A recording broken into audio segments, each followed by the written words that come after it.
नमस्कार। प्रभात साक्षी news network पर आप सभी का स्वागत है। इस वक्त हम हरिद्वार में हैं। मेरे साथ कुछ स्थानीय लोग हैं जो कि उत्तर प्रदेश से यहाँ पर आए हैं दर्शन करने, पूजन करने। और क्या माहौल लग रहा है आपको इस बार के चुनाव में? उत्तर प्रदेश से आए हैं, उत्तराखंड में लोगों से चर्चा भी हुई होगी आपकी, क्योंकि अब इस समय चुनाव का मौसम है तो हर कोई चुनाव की ही बात कर रहा है। क्या लग रहा है इस बार? हमारे यहाँ तो माननीय योगी आदित्यनाथ जी ही रहेंगे जी। भारी बहुमत के साथ, क्योंकि उन्होंने बहुत सारा कार्य किया हुआ है इस समय। जी। राम मंदिर का विशेष मुद्दा था, जी। वो सॉल्व हो गया है जी। और हमें बहुत आस्था थी हम लोगों को, जी। और उन्होंने वो कार्य किया बहुत ही जी। आसानी से, जो हम लोग को उम्मीद नहीं थी कभी कि ऐसा हो सकता है इतनी आसानी से। जी। पर हुआ, कोई दिक्कत नहीं हुई किसी भी धर्म से। जी। तो हम लोग बहुत खुश हैं जी। वहाँ से। माननीय प्रधानमंत्री जी भी बहुत अच्छा काम कर रहे हैं। जी। जैसे गंगा को लेके है, गंगा माँ हमारी जो है बहुत पवित्र होनी चाहिए। जी। पहले बहुत गंदगी थी यहाँ पे, लेकिन उन्होंने कार्य किया है। शौचालय महिलाओं को लेके जो बहुत सारी दिक्कतें होती थी जी। वस्त्र बदलने में, जी। तो अभी बहुत सारे यहाँ पे जो शौचालय वगैरह और चेंजिंग रूम वगैरह बनवाए गए हैं, जी। तो मुझे अच्छा लगा। और धामी जी भी अच्छा कार्य कर रहे हैं, मैंने देखा है। जी। अवैध कब्जे जो होते हैं यहाँ पे उत्तराखंड में बहुत सारे थे, जी। तो उनको वहाँ पे जाके मैंने कई जगह देखा है जी। कि उन्होंने हटवाया है, और अपना जो है बहुत अच्छा कार्य कर रहे हैं धामी जी भी। क्योंकि अभी हमने कुछ आपने बड़ा एक अच्छा इशू उठाया है कि खास तौर पर ये देवभूमि है और देवभूमि में ऐसा लग रहा था कि मज़ारों की बाढ़ आ गई थी। हाँ, मैं किसी धर्म से इस पे नहीं बात कहना चाह रहा हूँ, हाँ। परंतु अवैध कब्जे जो हैं ये गलत हैं, किसी भी धर्म के हों। जी। तो उन्होंने जो भी कदम उठाया अच्छा उठाया, जी। बहुत ही अच्छा कार्य किया है, मैं उससे सहमत हूँ। सहमत हैं। जी। मोदी जी कह रहे हैं अब की बार 400 पार होगा, आपके हिसाब से क्या पार होगा? हाँ, बिल्कुल होगा, 400 पार होगा, डेफ़िनेटली फिर 400 होगा, पार हाँ, हो बिल्कुल हो जाएगा। जाएगा। तो मतलब यानी कि मोदी जी ने हवा में ही ऐसे नहीं। बात नहीं घुमाई है, उन्होंने जन भावना को देख के। जी, जन सैलाब को मरते हुए देखकर उन्होंने ये दिया हुआ है बयान। बाकी वो देव पुरुष हैं कहीं न कहीं, मुझे लगता है ऐसा, क्योंकि जो भी व्यक्ति अगर विधायक भी बनता है, मुझे लगता है कहीं न कहीं उसमें दैवी शक्तियाँ होती हैं। आम जनता, ऐसे आम जनमानस ही उन्हें चुनती है, तो कहीं न कहीं इतने सारे व्यक्तियों की उनके पास शक्ति रहती है, जी। तो दैव पुरुष ही होते हैं सब। जी। शक्ति की बात करी तो प्रधानमंत्री जी स्त्री शक्ति की बात करते हैं। और ख़ास तौर पे मोदी सरकार का ये दावा है कि महिलाओं के लिए जो योजनाएं हैं न सिर्फ बनाई गई हैं बल्कि वो धरातल पर उतारी भी गई हैं। क्या आप इस दावे से सहमत हैं? हाँ, बिल्कुल। सहमत सहमत सहमत सहमत। हैं। एक महिला सुरक्षा एक बड़ा मुद्दा रहा है हमारे देश में। नहीं, अगर हम 10 साल पहले की बात करें तो क्या स्थिति थी, आज उसमें कितना परिवर्तन पाती हैं आप? बहुत परिवर्तन हुआ है। मोदी जी की सरकार में बहुत से मतलब महिलाएं सुरक्षित हैं। जी। पहले बहुत सारे कांड होते थे, जी। अब उतना नहीं होता है। जी। चोरियां भी शायद कम हो गई हैं पहले जी। से। जी। जी। बस यही तो सब। ये डबल इंजन की जो सरकार है उसमें योगी बाबा का डर है बुलडोजर का, इस वजह से कम हुए, जो कानून व्यवस्था सुधारी है उसका डर है। हाँ हाँ, बिल्कुल बिल्कुल। जी। है डर। सुधारी है। सुधारी है। सुधारी है। हम्म। तो आप अगर जब आप ईवीएम पर बटन दबाने जाएंगी तो अब नेता हैं, चुनाव का मौसम है तो सभी अपनी बात रख रहे हैं। राहुल गांधी कह रहे हैं हम न्याय देंगे, हम गारंटी देंगे। दूसरी पार्टियां, समाजवादी पार्टी है, उन्होंने कांग्रेस के साथ गठबंधन किया है, और भी तमाम दल हैं अपनी अपनी बात कह रहे हैं। हमें सब सिर्फ मोदी की गारंटी है बस। सिर्फ मोदी की हाँ, गारंटी। और जी। किसी। तो मोदी हैं तो मुमकिन है बस मोदी की हाँ, गारंटी। बिल्कुल बिल्कुल। जी। जी। तो बीजेपी दावा कर रही है कि उत्तर प्रदेश में 80 के 80 जीतेंगे। समाजवादी पार्टी ने अपने परिवार के ज़्यादातर लोगों को टिकट दिया है। बीजेपी के भी कुछ प्रत्याशियों को लेकर विवाद है, लेकिन आपको लगता है कि 80 निकाल जाएंगे? बिल्कुल बिल्कुल, 80 के भी पार। अच्छा, 80 के ही पार। जी। तो बिल्कुल एकदम जोश नज़र आ रहा है नहीं, मतलब। यहाँ बिल्कुल जोश नज़र आ रहा है। बीजेपी कभी गलत दावे नहीं करती है। जो ये समाजवादी पार्टी है, जी। ये जो कह लें कि परिवारवाद करती है, तो कहीं न कहीं दिखता भी है लोगों को। जी। तो अब ऐसा है नहीं, अब जो जनता है वो बहुत ज़्यादा होशियार हो गई है, कहीं न कहीं इतना यूज़ करती है फ़ोन वगैरह, तो बहुत ज़्यादा सब विज़िबल हो गया है। जी। तो सब समझते हैं, अब कोई चूतिया नहीं है इतना ज़्यादा कि इतने इस चक्कर में फँसे अब। आपने क्योंकि फ़ोन की बात करी है ना, जी। तो एक उसमें एक चीज़ और आती है कि अगर हम 10 साल पहले देखें तो शायद आपके पास उतना डाटा नहीं होता था, या होता था तो बहुत आदमी सोच समझ के फ़ोन करता था। कोई चीज़ डाउनलोड होती थी तो बहुत अगर ज़रूरी है तभी डाउनलोड करता था, वीडियो कॉल का तो सवाल ही नहीं था। तो ये 10 साल के अंदर ये बड़ा परिवर्तन आया है कि आप देखिए कि सोशल मीडिया पर लोग लगे रहते हैं दिन भर, वीडियो कॉल पे लगे रहते हैं। तो ये लगता है कि मोदी जी ने डाटा सस्ता किया तो इसका एक फ़ायदा युवाओं को हुआ है। हाँ, बिल्कुल हुआ है। कोई भी व्यक्ति अगर किसी चीज़ का 2 टर्म्स होते हैं, नेगेटिव और पॉजिटिव। अगर पॉजिटिव यूज़ कर रहा है तो बहुत ज़्यादा बदलाव हुआ मुझे लगता है। जियो फ़ोन आने से, और जो ये डेटा है वो मैं अपनी ही बात बता रहा हूँ, 10 साल पहले मैं खुद 5 रुपए का करा के दिन भर कॉलिंग वगैरह का फ्री होता था हच वगैरह में, तो वो मैं यूज़ करता था। अब तो बहुत आसान हो गया, नॉर्मल सा रिचार्ज करा के दिन भर एजुकेशन से रिलेटेड कुछ भी हो सब देखते रहिए आप, जो है अवेयर हो जाते हैं हर चीज़ से न्यूज़ को लेकर। पहले इतना ज़्यादा नहीं था, हर एक गाँव क्षेत्र में हो गया है इतना ज़्यादा, तो आदमी जो हर चीज़ से हर जगह की जानकारी लेके, गंगा आरती ही होगी जैसे, वो घर बैठे आदमी देख सकता, दर्शन कर सकता। जो वृद्ध हैं वो नहीं आ पाते हैं यहाँ पे, तो वहीं से हाथ जोड़कर आशीर्वाद माँ गंगा का ले सकते हैं। जी बिल्कुल। आप युवा हैं, कांग्रेस कह रही है युवाओं के साथ तो धोखा कर दिया मोदी जी ने। नहीं, धोखा नहीं कहेंगे क्योंकि देखिए तो कह रहे हैं कि जॉब पर तो ध्यान नहीं दे रहे हैं। हाँ हाँ, जॉब की बात करें तो ठीक है, बेरोजगारी जो है वो नहीं है क्योंकि जॉब नहीं है, बट बिजनेस का हमारे पास ज़्यादा पर्पज़ है। बिजनेस हम कर सकते हैं ना, काफ़ी सारी फील्ड में बिजनेस है, और जहाँ तक है बिजनेस बेस्ट है मेरे ख्याल से। जी, तो यूथ से यही करना चाहूँगा कि अगर नौकरियाँ नहीं मिल रही हैं, नहीं निकल रही हैं, तो भाई अपना खुद का जो है करो, कुछ बिजनेस करो या कुछ भी, बहुत सारी चीज़ें आती हैं। तो ये एक बड़ा संदेश दिया इन्होंने कि रोजगार के पीछे भागने की जगह आप रोजगार प्रदाता बनिए, और ये एक बड़ी सकारात्मक सोच है। तो आपने देखा कि मतदाताओं के मन में क्या है। हमारा ये जो मतदाताओं के मन की बात जानने का सिलसिला है वो जारी है। आइए और भी लोगों से करेंगे मुलाकात।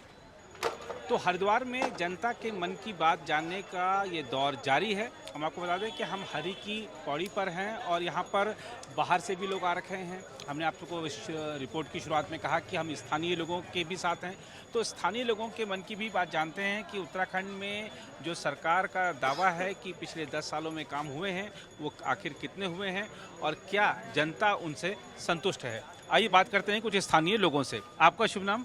मेरा नाम सर्वेश्वर मूर्ति भट्ट है जी और मैं भारतीय जनता पार्टी का एक छोटा सा सिपाही भी हूँ जी और प्रदेश व्यापार मंडल का मैं जिलाध्यक्ष हूँ हरिद्वार से। जी। अच्छा, ये बताइए कि अब तो खैर आपने तो बता ही दिया कि आप बीजेपी से जुड़े हुए हैं, लेकिन अगर हम एक मतदाता के तौर पर देखें तो पिछले 10 सालों में जो काम का दावा कर रही है मोदी सरकार, और धामी जी भी लगे हुए हैं, उससे पहले त्रिवेंद्र सिंह रावत थे, तो ये विकास के मानकों पर कितनी खरी उतरी है डबल इंजन सरकार आपकी?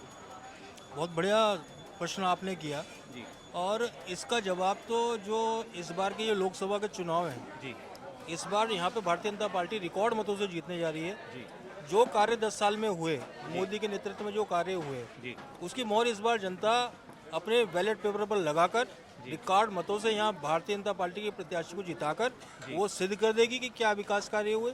और जहाँ तक विकास कार्यों की मैं बात करूँ, आज से 10 साल पहले जो सामने वाला आप नेशनल हाईवे देख रहे हैं, जी ये दुर्दशा थी इसकी, यहाँ से निकलना महाभारत थी। जी आज दिल्ली से लेकर बद्रीनाथ तक, केदारनाथ तक जो रोड कनेक्टिविटी जी आदरणीय मोदी जी ने जो यहाँ पर दी है, जो सड़कों की सौगात यहाँ पर दी है, जी चाहे से वो ऑल वेदर रोड हो, चाहे से सामने का इस रोड का विकास हो, इसके अलावा जो उत्तराखंड के 4 प्रमुख मंदिर हैं, बद्रीनाथ, केदारनाथ, गंगोत्री, यमुनोत्री, वहाँ की जो उन्होंने दिशा को सुधारने का कार्य किया है, अति महत्वपूर्ण है, बहुत सुंदर है, बहुत स्वागत योग्य है।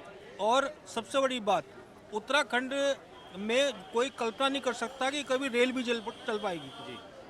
आज कर्णप्रयाग रेल परियोजना का जो कार्य चल रहा है, वहाँ जो सुरंगें बन रही हैं, वो देश को एक नई ऊंचाइयों पर ले जाना चाहते हैं। देश का जो हमारा जो धामी जी का ने एक नारा दिया, हमारा देश का पहला गांव माणा गांव, वहाँ तक की कनेक्टिविटी वो बनाना चाहते हैं। वो सीमा एक ऐसी सीमा है हमारी जो चीन सीमा से लगती है, उसके बाद ही एकदम चीन शुरू हो जाता है माणा गांव के बाद, वहाँ तक वो कनेक्टिविटी लेना चाहते हैं। उनकी इतनी बड़ी सोच है, इतनी बड़ी दूरदर्शिता है कि वो देश को कहाँ से कहाँ ले जाना चाहते हैं। तो मैं तो आपके चैनल के माध्यम से अपील करना चाहूँगा कि जहाँ तक भी ये मेरी आवाज़ जा रही है, जो भी लोग मेरी बात को सुन रहे हैं, वो मोदी जी के हाथों को मजबूत करें, मोदी जी को दोबारा शक्ति दें, इससे वो तीसरे अपने कार्यकाल में जो उनकी आगामी योजना है, उस भारत देश को नई ऊंचाइयों पर ले जाए, देश हमारा तरक्की करे। इसलिए मोदी बहुत जरूरी है जी। और मोदी बहुत ज़रूरी है। अभी भाई साहब ने कहा, चलिए आपके साथ थोड़ा सा और चर्चा करते हैं। मोदी जरूरी है या इस बार किसी और को मौका दें? ये तो जनता तय करेगी जी। जी अब अपने आप ही हम कहने लगे भाई हम 400 पार हो जाएंगे या 600 पार हो जाएंगे, जी ये तो जनता को तय करना है। जी कोई सा भी दल कह सकता है, हम ही कह सकते हैं कांग्रेस के कि भाई हम तो हम सारी सीटें हम ही जीत लेंगे, जी। लेकिन ये तो रिजल्ट बताएगा और जनता बताएगी। जी और रही विकास की बात, जी उत्तराखंड के विकास की बात बताऊं या देश के विकास की बात नहीं, बताऊं? आप दोनों की बताइए, जब डबल इंजन की बात हो रही है तो दोनों की बात करिए। मैं ये पूछना चाहता हूँ आपके चैनल के माध्यम से जी। कि यहाँ सिडकुल जी किसने स्थापित किया? जी यहाँ सिडकुल कांग्रेस ने स्थापित किया। जी जिला किसने बनाया? ये जिला कांग्रेस ने बनाया। ये उत्तराखंड किसने बनाया? जी भारतीय जनता पार्टी ने बनाया। जी उत्तरांचल नाम था, उत्तराखंड नाम कांग्रेस ने रखा जब एनडी तिवारी थे। जी। एनडी तिवारी जी का ही विकास बोल रहा है यहाँ, जी किसी पार्टी का विकास यहाँ नहीं बोल रहा है। एक फैक्ट्री, एक उद्योग उत्तराखंड में बताना है हमें भारतीय जनता पार्टी के नेता कि हमने लगाया हो। अब रही डबल इंजन की सरकार, जी। देखो डबल इंजन वहाँ रखते हैं जब एक इंजन फेल हो जाता है। जी डबल इंजन कहाँ रखते हैं? जब एक इंजन फेल हो जाता है। जी तो डबल इंजन लगाने की इसलिए जरूरत पड़ी, लेकिन फिर भी कोई विकास नहीं हुआ। ये जो आपको बाईपास देख रहे हैं ना, जी चल रहा है, जी ये योजना पहले से ही लागू है। जी इसका नक्शा पहले से ही बन जाता है। जी। सरकार जो आती है वो उसको फॉलो करती है। जी। नाम उसी का होगा, भाई हमने बनाया, जी। लेकिन ये सारे कार्यक्रम पहले से ही चल रहे हैं। जी मैंने पूछा ना कि सिडकुल किसने बनाया, नहीं बता पाएंगे। यहाँ कितने मुख्यमंत्री रहे? जी यहाँ कितने मुख्यमंत्री जी, आ रहा हूँ, आ रहा हूँ। आज मैं जरा जी। तो सिडकुल किसने बताया? और अगर सिडकुल भी बने जी तो हमारे उत्तराखंड में विधानसभा में ये जियो पास किया गया था जी। कि 70% जी 70% युवा बेरोजगार इन सिडकुल कंपनियों में काम करेंगे। लेकिन 70 की तो बात आप छोड़ दो, 30% भी नहीं मिलने के। सब के सब सिडकुल में बाहर से आके कार्य कर रहे हैं और यहाँ के लोग बेरोजगारी और महंगाई से त्रस्त होकर घूम रहे हैं। जी जी आप कुछ कहना चाह रहे थे अभी इन्होंने जो बात बड़े भाई ने भी एक बात कही कि सामने वाला जो हाईवे है, जी ये हाईवे पहले से ही प्रस्ताव पास था। मैं एक चीज़ आपको बता देना चाहता हूँ कि जिस समय अटल बिहारी वाजपेयी जी प्रधानमंत्री थे, जी भुवन चंद खंडूरी जी सड़क परिवहन मंत्री थे, जी ये हाईवे उन्होंने पास कराया था। जी ये देन उनकी है। जी उन्होंने इस पर कार्य भी शुरू करा दिए थे, जी। लेकिन बीच में यूपीए गवर्नमेंट आ गई, 10 साल उसका कार्यकाल रहा और इस पूरे 10 साल के कार्यकाल में इसका कार्य रोक दिया गया, क्योंकि ये भारतीय जनता पार्टी के भुवन चंद खंडूरी, अटल बिहारी वाजपेयी, उनके कार्यकाल में ये प्रस्तावित हुआ था। इसलिए यूपीए गवर्नमेंट ने ये काम ही रोक के रखा। ये पूरे 10 साल कार्य रुका रहा। उसके बाद जैसे ही मोदी गवर्नमेंट आई, मोदी गवर्नमेंट ने इस कार्य को चालू कर दिया। दूसरी मेरे बड़े भाई ने एक बात करी सिडकुल की कि कितने सिडकुल और ये वो सो। मैं बड़े भाई साहब से कहना चाहता हूँ कि भाई साहब उत्तराखंड बनाया किसने? उत्तराखंड का जन्मदाता कौन? भारतीय जनता पार्टी, हमारे महान नेता अटल बिहारी वाजपेयी, इन्होंने उत्तराखंड बनाया। तो सबसे आज जो यहाँ डेवलपमेंट हो रहा है, यहाँ जो भी विकास कार्य हो रहा है, अगर उत्तराखंड नहीं बनता तो विकास कार्य कहाँ से होते? दूसरी बात, इन्होंने उद्योगों की बात करी। मैं आपको बताना चाहता हूँ उद्योग कहाँ का लगे। उधम सिंह नगर में उद्योग लगे। आप अपने हरिद्वार की बात करें, हरिद्वार में आज मेडिकल कॉलेज बन गया, जो आज से पहले नहीं था। हरिद्वार में डिग्री कॉलेज नहीं था, हरिद्वार में डिग्री कॉलेज की स्थापना करी, मेडिकल सेंटर बना दिए। आप इधर चले जाएं, तराई क्षेत्र में चले जाएं, वहाँ पे इंडस्ट्रियल एरिया लगा दिए। ये सब भारतीय जनता पार्टी ने करा, भारतीय जनता पार्टी की सरकार ने करा। जी आप कुछ काउंटर करना चाह रहे हैं? कुछ काउंटर करना चाह रहे हैं आप बताइए। यहाँ पर डिग्री कॉलेज जो है 4 कमरों में चल रहा है, जिसका क्या बोलते हैं उसको, मैं नाम भूल गया उसका आश्रम का। उस आश्रम में 4 कमरों में डिग्री कॉलेज चल रहा है यहाँ पे। ठीक है जी, जो नई स्थापना करी, जैसे हमारे भाई सर्वेश्वर मूर्ति भट्ट ने बताया, वो 4 कमरों में डिग्री कॉलेज चल रहा है। और फिर बेरोजगारी पे आप बात कर लो। बेरोजगारी यहाँ इतनी है हिंदुस्तान में भी कि त्राही त्राही हो रही है, उस पर कोई बात करने के लिए तैयार नहीं है। महंगाई पे कोई बात करने के लिए तैयार नहीं है।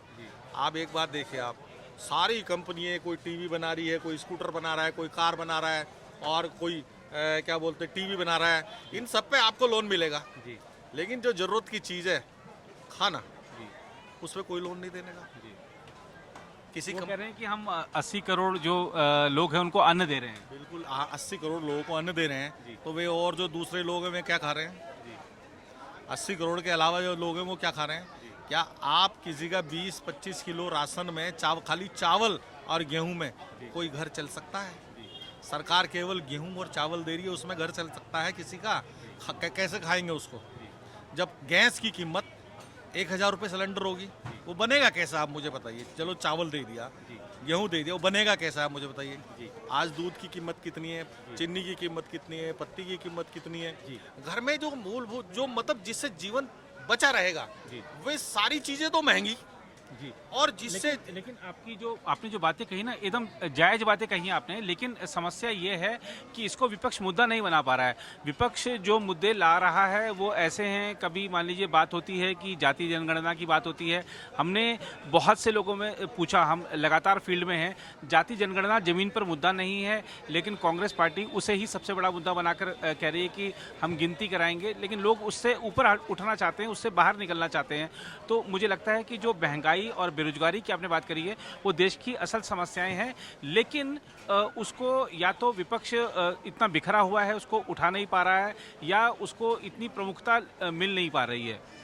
प्रमुखता नहीं मिल पा रही है। विपक्ष तो ये बात उठा रहा है, इस पे डिबेट भी हो रही है, चर्चा भी हो रही है, रैलियों में इसमें भाषण भी हो रहा है, लेकिन जो बात सही है वो नहीं दर्शाई जा रही है। आपने जो कहा ना इसको प्रमुखता नहीं मिल रही है, वो आपकी बात से मैं सहमत हूँ, इससे प्रमुखता नहीं। अब आप देखो उत्तराखंड किसने बनाया? उत्तराखंड अभी मेरे भाई ने कहा कि भाई भारतीय जनता पार्टी ने बनाया। उत्तराखंड का निर्माण उत्तराखंड क्रांति दल के नेताओं और शहीदों ने बनाया। बिल्कुल बिल्कुल सही बात। आज वो हाशिए पे है। वो आंदोलन की पृष्ठभूमि जो बनी थी उसी से ही उस समय की सरकार ने निर्णय लिया। मेरी सुनो आप। आज जो शहीद हो गए, जिन्होंने उत्तराखंड के लिए अपनी जान दी, अपनी इज्जत दी, आज वो सत्ता से बाहर हैं, जिन्हें सत्ता में होना चाहिए था, और जिनको सत्ता हासिल होनी चाहिए थी, जिन्होंने कुर्बानी दी, आज वो दल हाशिए पे है, और जिन्होंने नहीं कुछ किया आज। लेकिन इसमें इसके आपने जो बात कही है वो जायज़ है, लेकिन जहाँ तक मेरा ज्ञान है मुझे लगता है कि शायद उत्तराखंड क्रांति दल के नेताओं का आपसी मनमुटाव या उनमें जो पार्टी में जो टूट हुई थी शायद वो इसके लिए ज़्यादा जिम्मेदार होगा। नहीं, ऐसा नहीं है, ऐसा नहीं। देखो मनमुटाव तो हर दल में है, कांग्रेस में भी है, बीजेपी में है, लेकिन ऐसा प्रेजेंट किया गया, ऐसा दर्शाया गया है कि ये दल जो है, इस दल ने जैसे कुछ ना किया हो। लेकिन आज अगर हम उत्तराखंड में बैठे हैं ना, उत्तराखंड जो आज नाम मिला है, या उत्तरांचल जो नाम मिला है, केवल उत्तराखंड क्रांति दल के शहीदों का, उत्तराखंड क्रांति दल के कार्यकर्ताओं का। काशी सिंह हेरी ने अपने जीवन में उत्तराखंड क्रांति दल के लिए लड़ाई लड़ी है। और देखो, मुझे इस बात को नहीं कहना चाहिए क्योंकि मैं कांग्रेस पार्टी को बिलोंग करता हूँ, उसका छोटा सा कार्य करता हूँ, लेकिन कुर्बानी उनकी है। जी बिल्कुल बिल्कुल आपने सही कहा। और हमारे युवा भाई भी साथ में हैं। मैं आपसे ये जानना चाहता हूँ कि राजनीति से थोड़ा हट के बात करता हूँ आपसे। आप शायद व्यापार मंडल में भी कुछ हैं। हाँ जी, उत्तराखंड क्रांति दल से। हाँ, उत्तराखंड क्रांति दल से भी हैं। उत्तराखंड क्रांति दल के बारे में हमने पढ़ा है, सुना है, और जो शहीदों का जो बलिदान था उसके बारे में भी जानते हैं। लेकिन मैं आपसे ये जानना चाहता हूँ कि आप क्योंकि व्यापार से जुड़े हैं, युवा हैं, हमने देखा कि खासतौर पे जो आध्यात्मिक स्थल हैं उनका जो विकास हुआ है उस नाते श्रद्धालुओं की संख्या वहाँ पर बढ़ी है। और हम अगर हरिद्वार की बात करते हैं तो चार धाम का प्रवेश द्वार है ये।